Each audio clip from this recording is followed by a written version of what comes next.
this may turn out to be a good thing for us anyway, huh? Are we done? We're on. Okay. The Polaris, that will be the. What? Yeah. Better get some insurance on that sucker. This meeting is called to order. Our first item of business is the minutes from the last meeting. From April 20th. Forgive me? Fellas, any comments, changes on those?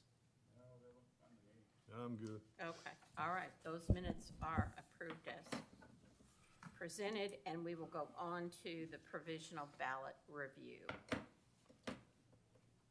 for last night. So we had 2 provisional ballots cast last night. Okay. We had 2 provisional ballots that were cast last night, both of which were cast for the voters' inability to show ID. They are both registered to vote in Washington County, and so if they do return to the courthouse by Monday the 15th by noon, their ballots would be eligible to be included in the final count. Since there is only 2, we'll call them this afternoon. It's just a reminder about what the process is, and then we'll send them a letter too. Yeah. But a phone call, I think, would be good protocol for us. There should be phone numbers on there as well. We also went ahead and followed through with the new protocol that the new legislation will require, which is that by the end of today, we're required to send an electronic copy of all of this material to the county clerk. And so we followed up with the county clerk with the PDFs of all of this information, along with the PDF of that. Basically, it's just a spreadsheet that we were able to send to the clerk today. Yeah. So this was fairly simple today because we had 2. Right. When we have 400, probably not as simple as a task for us to do, but one of the nice things, this report that you're looking at, this Excel list, actually I pulled from Connect. So we didn't have to manually do the entry for this other than to put in their date of birth and then the supervisor's signature.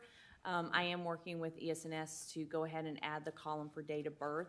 So then we would ultimately end up just having to manually put in the supervisor. So we'll follow up with them, but that's the only way we'll be able to accomplish that. We're required to do the supervisor on there. That's part of the new legislation. It's required to have the supervisor on there. One of the things that helped us last night was that as we did the provisional ballots last night, we went ahead and made a copy of the front of the ballot because we can't transfer the ballot back and forth between the clerk's office. So we went ahead and made a copy of the front of the ballot last night and scanned it. So really all I had to do this morning was to just email the different items to the clerk's office. So as much as we can prepare the night ahead, or election night, it'll save us the next day. For sure. Is the reason that we have to transmit it to the clerk's office so that the clerk has a heads up about the voters who are eligible to come show an ID, because that's where they have to go show the ID in the clerk's office, or what's the reason for the legislation? It's for all provisional ballots.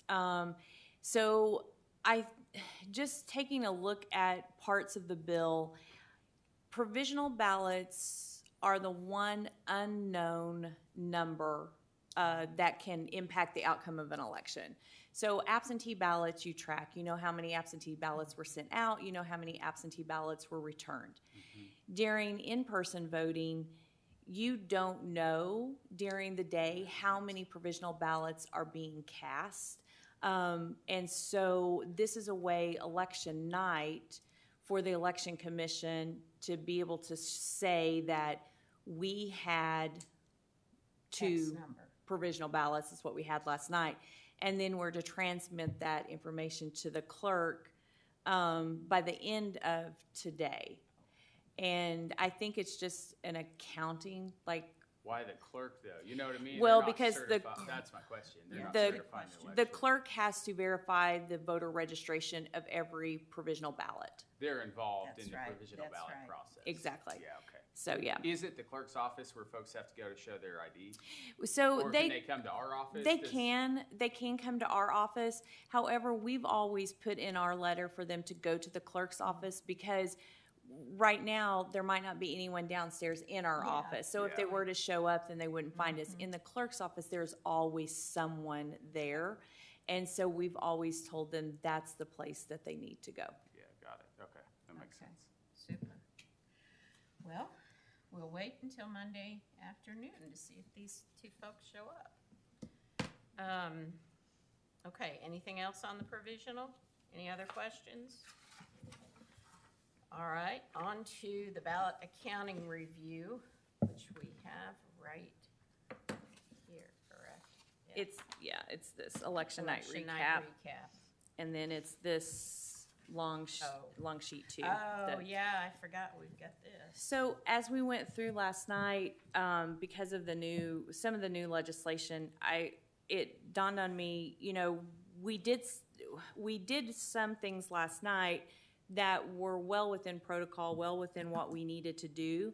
But when you're looking at certifying the election, or you have to go back and look at the election, several weeks later, you may ask yourself, what did I do? Well, why did I have to do that remake, or why did I have to do that? So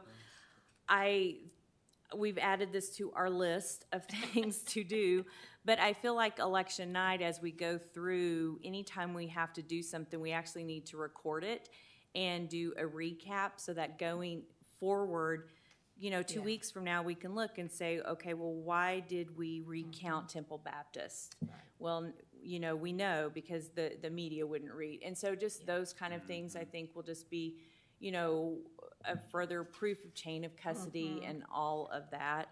And that you're covering the places to a level that you don't have to doubt later, well, was that or whatever.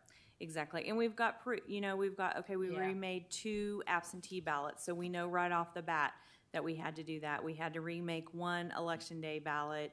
We had 1 abandoned, 2 provisional. So it's like a little snapshot of how we came to the numbers that we came to. So we'll start to do this as a regular thing for the elections. It's not necessarily a requirement, but I think it will be beneficial for us. Yeah, that's great. And then the other sheet is just for your information. So this is what Lacey and Debbie do election night. As they go through and enter in the information, you'll see that the Connect voter count, that's the voters that are checked in. We pull that directly off of Connect. Then when Debbie reads the sticks into the computer, it shows her the total on the stick, so they record it. Okay. And then the DS200 total is we actually look at the tape because that shows the total on the tape. Yeah. We record all of these numbers to make sure they match. If you'll see the 3 that are highlighted in green, so Genesis had the 1 abandoned ballot. If you'll see, that's why there's a difference between the voter count and the totals. And then if you look at Trinity Fellowship and Trinity Methodist, there's also a 1 difference there. They were the 2 places that had the provisionals. So when you look at everything, the total number of voters checked in matches the media, matches the DS200. So everything matches across. Can you, just as a further notation, mark what these 1 were so that again, in 6 months, Right. you can go back and go, this was an abandoned ballot. Right, and we will, and that's notes we've made. We also have a bigger spreadsheet than this one, the one that Lynn and Alexis do, and that is the total snapshot of everything. That includes the totals page that's brought back, and we balance that out as well. And it has a place for provisionals, for spoiled, for abandoned as well. Good. And that's confirmed as well. But the more tracking we do, the better we are off. So Yeah, this is great. Good job. You've done a great job here. Yep.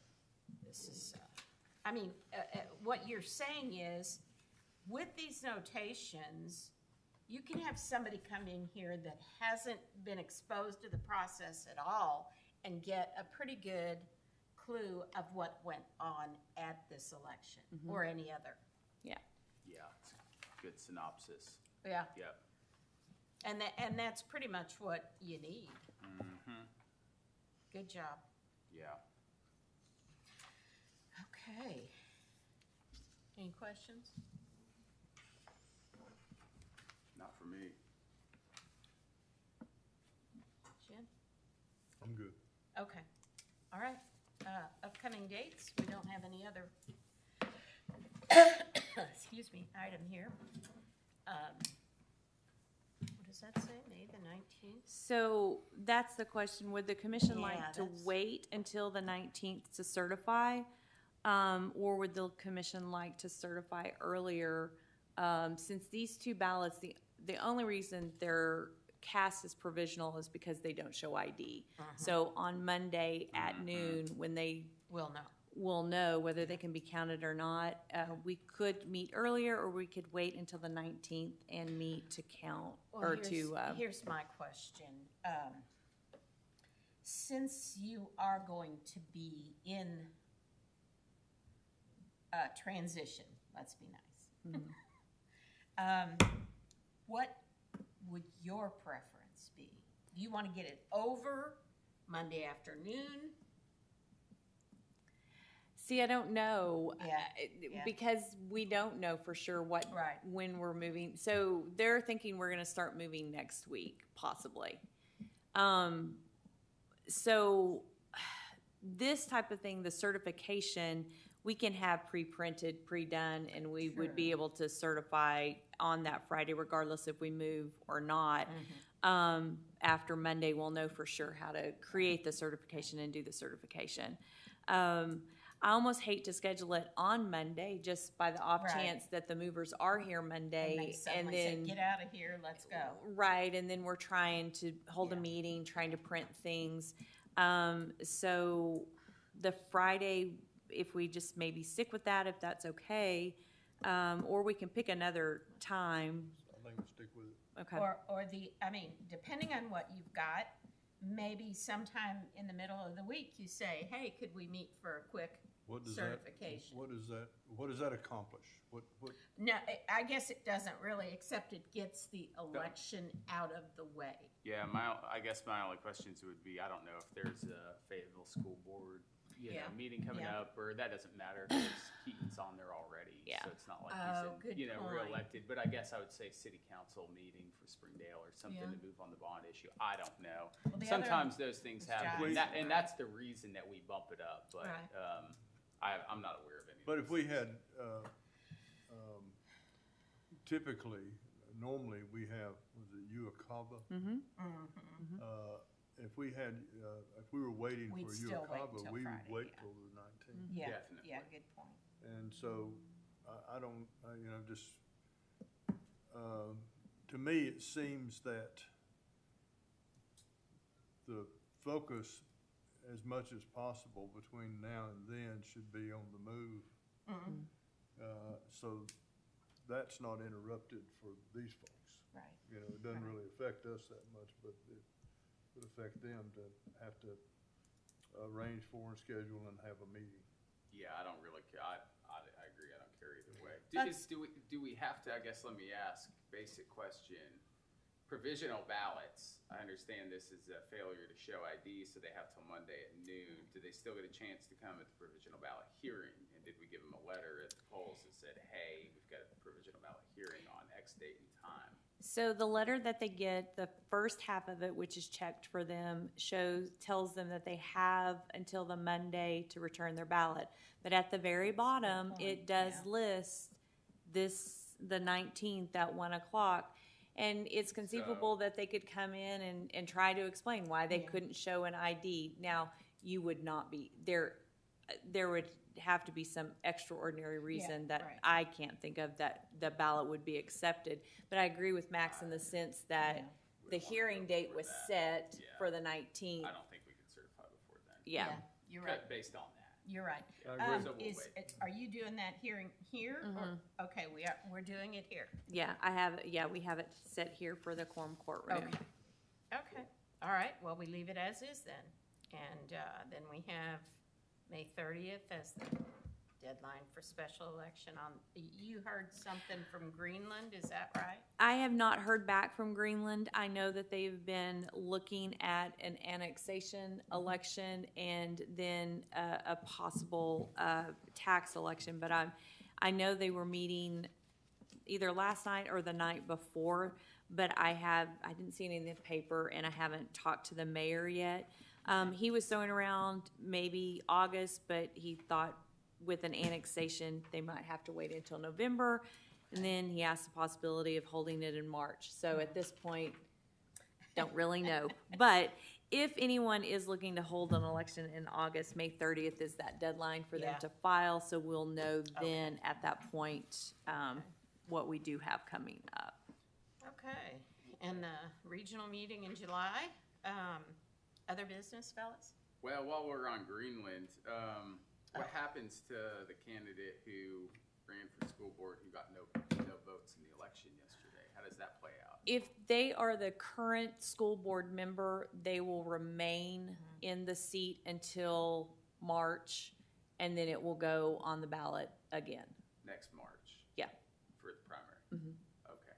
Yep. Got it. But if they're not the current, I don't know. Then the school board will have to, then the person currently holding it will hold over if they're willing to.